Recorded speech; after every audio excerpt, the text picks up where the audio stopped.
राष्ट्रीय शिक्षा नीति 2020 भाग 1 स्कूल शिक्षा अध्याय 1 प्रारंभिक बाल्यावस्था देखभाल और शिक्षा सीखने की नींव।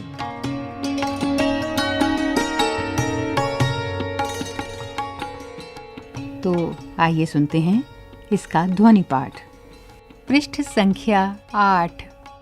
यह नीति वर्तमान की 10+2 वाली स्कूली व्यवस्था को 3 से 18 वर्ष के सभी बच्चों के लिए पाठ्यचर्या और शिक्षण शास्त्रीय आधार पर 5+3+3+4 की एक नई व्यवस्था में पुनर्गठित करने की बात करती है, जैसा कि इस पुस्तक में दी गई एक आकृति के द्वारा समझाया गया है। पृष्ठ संख्या 9। वर्तमान में 3 से 6 वर्ष की आयु के बच्चे 10+2 वाले ढांचे में शामिल नहीं हैं, क्योंकि 6 वर्ष के बच्चों को कक्षा 1 में प्रवेश दिया जाता है। नए 5+3+3+4 ढांचे में 3 वर्ष के बच्चों को शामिल कर प्रारंभिक बाल्यावस्था देखभाल और शिक्षा यानी ECCE की एक मजबूत बुनियाद को शामिल किया गया है, जिससे आगे चलकर बच्चों का विकास बेहतर हो, वे बेहतर उपलब्धियां हासिल कर सकें और खुशहाल हों। 1. प्रारंभिक बाल्यावस्था देखभाल और शिक्षा सीखने की नींव। 1.1 बच्चों के मस्तिष्क का 85% विकास 6 वर्ष की अवस्था से पूर्व ही हो जाता है। बच्चों के मस्तिष्क के उचित विकास और शारीरिक वृद्धि को सुनिश्चित करने के लिए उसके प्रारंभिक 6 वर्षों को महत्वपूर्ण माना जाता है। वर्तमान समय में विशेष रूप से सामाजिक आर्थिक रूप से वंचित पृष्ठभूमि के करोड़ों बच्चों के लिए गुणवत्तापूर्ण प्रारंभिक बाल्यावस्था देखभाल और शिक्षा उपलब्ध नहीं है। इसीलिए ECCE में निवेश करने से इसकी पहुंच देश के सभी बच्चों तक हो सकती है, जिससे सभी बच्चों को शैक्षिक प्रणाली में भाग लेने और तरक्की करने के समान अवसर मिल सकेंगे। ECCE संभवतया समता स्थापित करने में सबसे शक्तिशाली माध्यम हो सकता है। प्रारंभिक बाल्यावस्था विकास देखभाल के लिए गुणवत्तापूर्ण शिक्षा के सार्वभौमिक प्रावधान को जल्द से जल्द निश्चय ही वर्ष 2030 से पूर्व उपलब्ध किया जाना चाहिए, ताकि यह सुनिश्चित किया जा सके कि पहली कक्षा में प्रवेश पाने वाले सभी बच्चे स्कूली शिक्षा के लिए पूरी तरह से तैयार हों।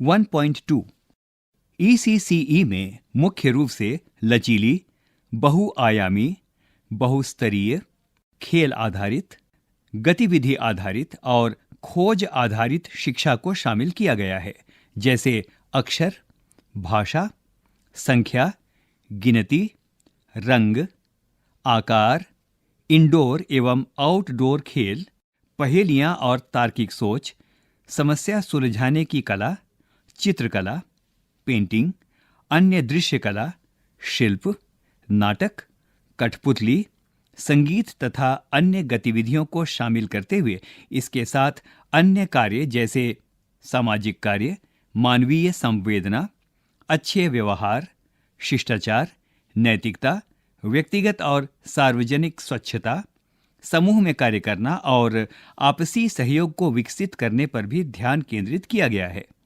ECCE का समग्र उद्देश्य बच्चों का शारीरिक भौतिक विकास, संज्ञानात्मक विकास, समाज संवेगात्मक नैतिक विकास, सांस्कृतिक विकास, संवाद के लिए प्रारंभिक भाषा, साक्षरता और संख्यात्मक ज्ञान के विकास में अधिकतम परिणामों को प्राप्त करना है। 1.3 NCERT द्वारा 8 वर्ष की आयु तक के सभी बच्चों के लिए 2 भागों में प्रारंभिक बाल्यावस्था की शिक्षा के लिए एक उत्कृष्ट पाठ्यक्रम और शैक्षणिक ढांचा यानी NCPF-ECCE विकसित किया जाएगा। अर्थात 0 से 3 वर्ष के बच्चों के लिए एक सब फ्रेमवर्क और 3 से 8 साल के बच्चों के लिए एक अन्य सब फ्रेमवर्क का विकास किया जाएगा। उपरोक्त दिशा निर्देशों के अनुसार ECCE राष्ट्रीय और अंतर्राष्ट्रीय नवाचार एवं सर्वोत्तम प्रथाओं पर नवीनतम शोध को शामिल करेगा। विशेष रूप से उन प्रथाओं को जो भारत में कई शताब्दियों से बाल्यावस्था की शिक्षा के विकास के लिए समृद्ध है और वे स्थानीय परंपराओं में विकसित हुई हैं, जिनमें कला, कहानियां, कविता, खेल, गीत और बहुत कुछ शामिल है। पृष्ठ संख्या 10। इन सभी को मुख्य रूप से शामिल किया जाएगा। शिक्षा का यह मॉडल माता पिता दोनों के साथ साथ आंगनवाड़ी के लिए भी एक मार्गदर्शक के रूप में काम करेगा। 1.4 भारत में चरणबद्ध तरीके से पूरे देश में उच्चतर गुणवत्ता वाले ECCE संस्थानों के लिए सार्वभौमिक पहुंच सुनिश्चित करना वृहद लक्ष्य होगा। इस प्रारंभिक बाल्यावस्था में देखभाल और शिक्षा जैसे महत्वाकांक्षी लक्ष्य तक पहुंच सुनिश्चित करने के लिए इसे सभी छात्र तक पहुंचाना होगा। पिछड़े जिलों और उन क्षेत्रों पर विशेष ध्यान और प्राथमिकता देनी होगी जो सामाजिक और आर्थिक रूप से पिछड़े हैं। विस्तृत और सशक्त ECCE संस्थानों द्वारा ECCE प्रणाली को लागू किया जाएगा, जिसमें क पहले से काफी विस्तृत और सशक्त रूप से अकेले चल रहे आंगनवाड़ियों के माध्यम से, ख प्राथमिक विद्यालयों के साथ स्थित आंगनबाड़ियों के माध्यम से, ग पूर्व प्राथमिक विद्यालयों जो कम से कम 5 से 6 वर्ष पूरा करेंगे और प्राथमिक विद्यालयों के साथ स्थित हैं, इनके माध्यम से, घ अकेले चल रहे प्री स्कूल के माध्यम से इसे लागू किया जाएगा। ये सभी विद्यालय ECCE के पाठ्यक्रम और शिक्षण में प्रशिक्षित कर्मचारियों या शिक्षकों को भर्ती करेंगे।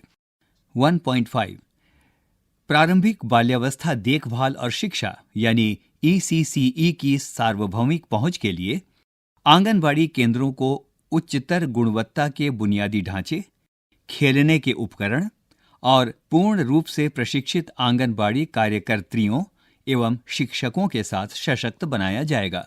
प्रत्येक आंगनबाड़ी में समृद्ध शिक्षा के वातावरण के साथ अच्छी तरह से डिजाइन किया हुआ हवादार, बाल सुलभ और निर्मित भवन होगा। आंगनबाड़ी केंद्रों में बच्चे गतिविधि से भरे पर्यटन करेंगे और अपने स्थानीय प्राथमिक स्कूलों के शिक्षकों और छात्रों से मिलेंगे, ताकि आंगनबाड़ी केंद्रों से प्राथमिक स्कूलों में संक्रमण को सुचारू बनाया जा सके। आंगनबाड़ियों को स्कूल परिसरों या समूहों में पूरी तरह से एकीकृत किया जाएगा और आंगनबाड़ी बच्चों, माता पिता और शिक्षकों को स्कूल या स्कूल के विभिन्न कार्यक्रमों में परस्पर भाग लेने के लिए आमंत्रित किया जाएगा। 1.6 यह परिकल्पना की गई है कि 5 वर्ष की आयु से पहले हर बच्चा एक प्रारंभिक कक्षा या बाल वाटिका, जो कि कक्षा 1 से पहले है, में स्थानांतरित हो जाएगा, जिसमें एक ECCE योग्य शिक्षक हैं।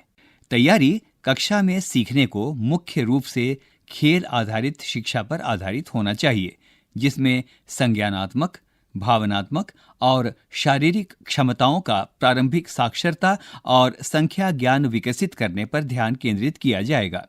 दोपहर के यानी मध्याह्न भोजन कार्यक्रम को प्राथमिक विद्यालय के साथ साथ सारी कक्षाओं तक भी विस्तारित किया जाना चाहिए।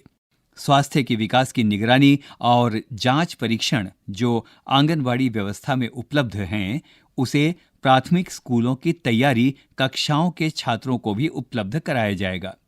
1.7 ECCE शिक्षकों के शुरुआती कैडर को तैयार करने के लिए आंगनवाड़ी कार्यकर्त्रियों या शिक्षकों को NCERT द्वारा विकसित पाठ्यक्रम या शिक्षण शास्त्रीय फ्रेमवर्क के अनुसार एक व्यवस्थित तरीके से प्रशिक्षण दिया जाएगा।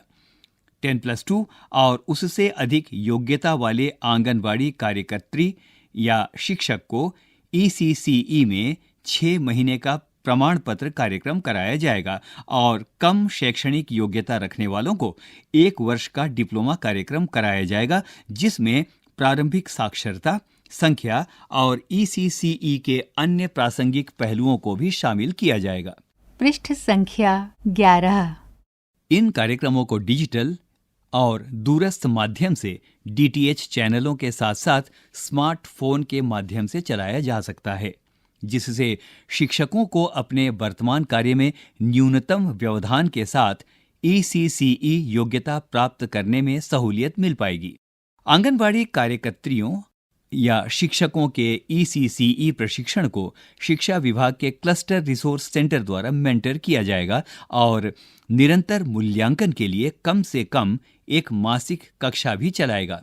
दीर्घावधि में राज्य सरकारों को चरण विशेष में व्यावसायिक प्रशिक्षण, मार्गदर्शन की व्यवस्था और करियर मैपिंग के जरिए आरंभिक बाल्यावस्था में देखभाल और शिक्षा के व्यावसायिक रूप से योग्य शिक्षकों के कैडरों को तैयार करना चाहिए। इन शिक्षकों की प्रारंभिक व्यावसायिक तैयारी और उसके सतत व्यावसायिक विकास यानी CPD के लिए आवश्यक सुविधाओं का भी विकास किया जाएगा। 1.8 ECCE को चरणबद्ध तरीके से आदिवासी बहुल क्षेत्रों की आश्रम शालाओं में भी शुरू किया जाएगा। आश्रम शालाओं में ECCE को एकत्रित करने और इसे लागू करने की प्रक्रिया बताए गए विवरण के जैसी ही होगी। 1.9 ECCE पाठ्यक्रम और शिक्षण विधि की जिम्मेदारी मानव संसाधन विकास मंत्रालय की होगी ताकि प्राथमिक विद्यालय के माध्यम से पूर्व प्राथमिक विद्यालय तक इसकी निरंतरता सुनिश्चित की जा सके और शिक्षा के मूलभूत पहलुओं पर ध्यान केंद्रित किया जा सके। प्रारंभिक बाल्यावस्था देखभाल और शिक्षा पाठ्यक्रम की आयोजना और क्रियान्वयन मानव संसाधन विकास मंत्रालय, महिला और बाल विकास यानी WCD, स्वास्थ्य और परिवार कल्याण मंत्रालय यानी MHFW और जनजातीय कार्य मंत्रालय द्वारा संयुक्त रूप से किया जाएगा। स्कूली शिक्षा में प्रारंभिक बाल्यावस्था देखभाल और शिक्षा के सुचारू एकीकरण और सतत मार्गदर्शन के लिए एक विशेष संयुक्त कार्य बल यानी टास्क फोर्स का गठन किया जाएगा। अभी आप सुन रहे थे राष्ट्रीय शिक्षा नीति 2020 का अध्याय 1 प्रारंभिक बाल्यावस्था देखभाल और शिक्षा सीखने की नींव। वाचन स्वर अजीत होरो, निर्माण सहयोग जगबंधु जाना, मीनाक्षी कुकरेती और तनु गुप्ता, निर्माण वंदना अरिमर्दन तथा प्रस्तुति CIET NCERT नई दिल्ली, भारत।